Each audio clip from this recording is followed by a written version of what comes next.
Hi everyone, this is Shubho and I wanted to tell you briefly about Lemniscate Acceleration, which is a new algorithm discovered by AutoOpt. If you want to know more, please check out the archive link below. Now, what is Lemniscate Acceleration doing? We are interested in minimizing a function that is convex and L smooth. It has a minimizer, and the Lemniscate Acceleration is trying to reduce the gradient norm square of the function as quickly as possible. So naturally the question is how we write Lemniscate acceleration. So the second and third line of this slide is showing a memory efficient version of this algorithm. If you take a look at it carefully, it requires computing the coefficients ak and bk in advance once we are given the iteration number capital N. So here I will show how to compute it for n equal to 3. If we set n equal to 3, so then we have actually 3 ak and 3 bk coefficients that we need to compute. Basically the construction procedure depends only on n.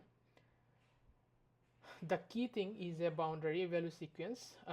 Note that there is a strictly decreasing sequence on row that starts at 1, decreases to 0, and it's how it evolves is controlled by the recursive scheme.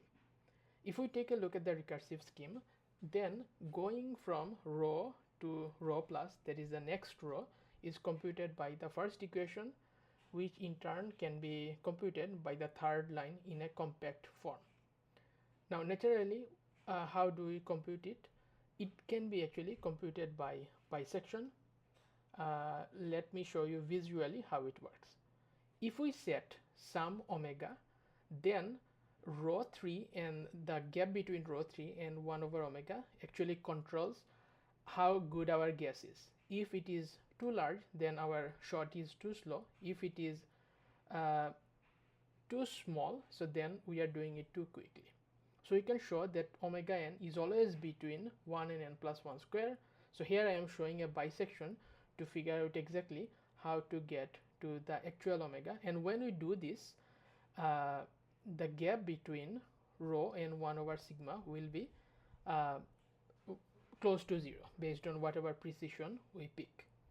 So if we set n equal to 3 through bisection, we can show that omega 3 is essentially close to 6.2479. It also has an involutive symmetry that essentially shows that through this map T that I have shown here, rho 4 minus k would follow T rho k. Using this, we can show that the middle value is the fixed point, rho 2 equal to square root 2 minus 1. Okay, so at this stage we have everything. We have computed omega 3.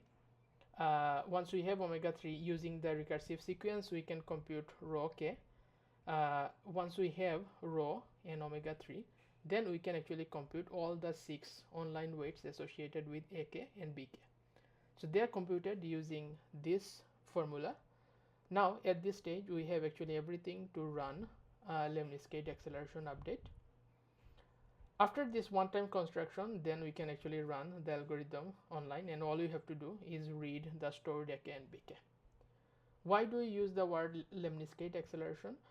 Because it comes from the Bernoulli-Lemniscate equation, which has perimeter 2 times the Lemniscate constant, and we can show that omega n over n plus 1 squared, it will go through 1 over this Lemniscate constant squared. So this is the final guarantee that we have. Actually the middle equation is tight. The core thing is, again, we start with n and we can actually compute all the other sequences. If you want to know more, please check out our paper.